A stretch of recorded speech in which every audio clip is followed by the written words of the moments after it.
So a series I bought into, I was enjoying it pretty good until it got to the last volume where it did something I really hate in manga, and I'm going to give a couple examples. But I also realized I never talked about Kingdom Z, so you're going to get a pet peeve thing and a manga review all in one go. What's up, YouTube? It's me, Joe Schmo. I'm back with a manga review and something to talk about that I hate. But before I dive into anything, let me do a quick summary of Kingdom Z. 5 days after a sudden appearance of zombies, the protagonist, Masaru, who is having it rough surviving at the school, is splendidly saved from his predicament by some high schoolers by the name of Miki Sekigahara and Karen Nakiri. Though Masaru is at first relieved, he ends up realizing the true intentions of these females. Basically, you have Karen, who's a big freaking psychopath, who's that right there. She's a blonde hair that runs around with a baseball bat, bats everyone's head in. And then you have Miki, who's the psychopathic yandere, who's actually the big brains, who is very good. Throughout the manga, you realize that regular people are regular zombies, but if you were physically fit, or if you had special abilities, or if you had anything of that nature, you were a special zombie. Well, Miki was trying to corral all these zombies and make a zombie army.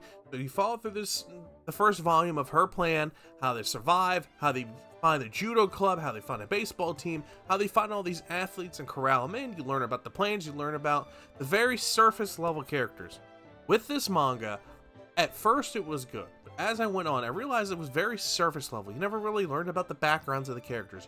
You never really dove into their personalities, minus that they're supposed to be like sex icons in this manga, and then you have the simp, who's the guy, Masaru, but like he doesn't really do anything. I mean, he does go and venture out and like is part of a plan, but he doesn't really do everything. It's all about Miki. And throughout this manga, they build up to this big battle near the end. This is spoilers if you want to dive into it, but I really suggest you don't. I don't like this manga. Throughout this thing, you realize there's people at the university, that there's like a group. You realize that the Yakuza has a group. You realize this fisherman like area is their own group.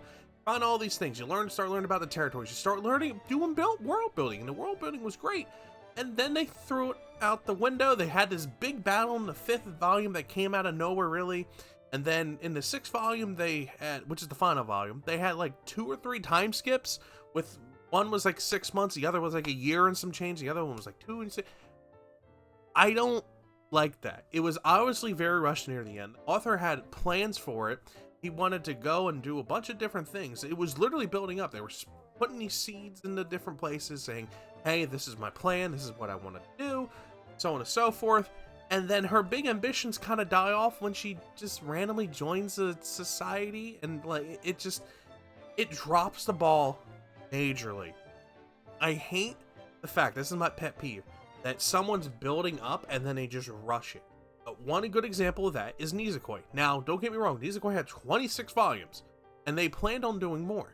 But Shonen Jump was like, alright, you need to cut it, you need to hurry up and wrap it up. So they had to wrap up everything within a volume or two. So he was rushed, found out, the true ending, which is Ichigo falling to Chitoge. Even though Ordinera was the one with the pendant, even though he really originally liked her, all of a sudden now he's falling in love with Ichigo. Whole bunch of different things. If you want me to do a quick synopsis on Nisekoi one day, let me know down in the comments below. What I don't like is that rushed part where they have to do a skip of everything. Nisekoi wasn't bad about it. They did a time skip at the end saying this is them at the end, they're getting married, they're sending out the invitations, just do a catch up. That's fine. Doing a time skip post haste. Shokugeki no Sama does the same thing. It's not important, it's at the end.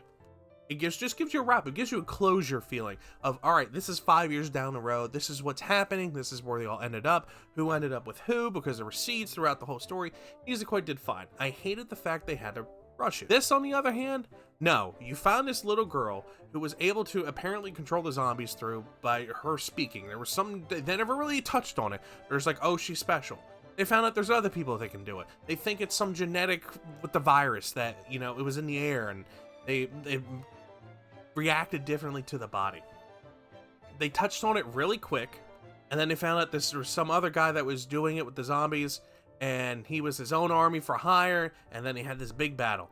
After that was an immediate time skip. 6 months later, okay, they're with this other group, they're working for him. A chapter or two later, a year time skip. They were obviously trying to cut up loose ends, and they did not do good with the cutting of the loose ends. There was still a lot of questions unsolved. There was like I said, there was no character building. You really didn't get a sense of who these people are, where did they come back, what her backstory is, what is, you know, Karen's backstory, what is Masaru's backstory. They're just people that exist. And I mean, that might be up some people's alleys, but it's not up mine. I want some meat to the bone, you know what I'm saying? The only saving grace is that this art is pretty decent. Like, it's overall, it's pretty decent art. There's very solid design. It goes into details of different things, like with the blood and everything, when they, you know, they show different blood spatters, and it's just, it does a whole different volume of art as you go throughout the 6 volumes. I would put about a 7 out of 10, but overall, I wouldn't recommend this. I mean, if you got it for like 20 bucks for all 6, I'd say go for it. It'd be a cool read if you're looking for a filler series. It's very short, only goes 6 volumes. I could not find any information on why it was short. If you want to leave me down below, if you understand why it was short, please let me know.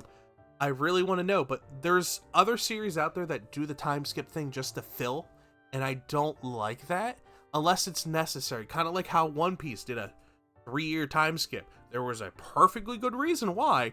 Oh, they all got separated. They realized they were super weak. They need to train. And so instead of meeting back up in 2 days, or sorry, in 3 days, they met back up in 2 years. Got the time skip wrong. And then, like I stated before, with Nizukoi at the end, Shokugeki Soma at the end, and there's plenty of other series that I have over there I can easily tell you that does the time skip perfectly fine. They don't use it to fill. They use it to progress the story, or they use it to close the story. They don't do it to wrap up the story because they ran out of time.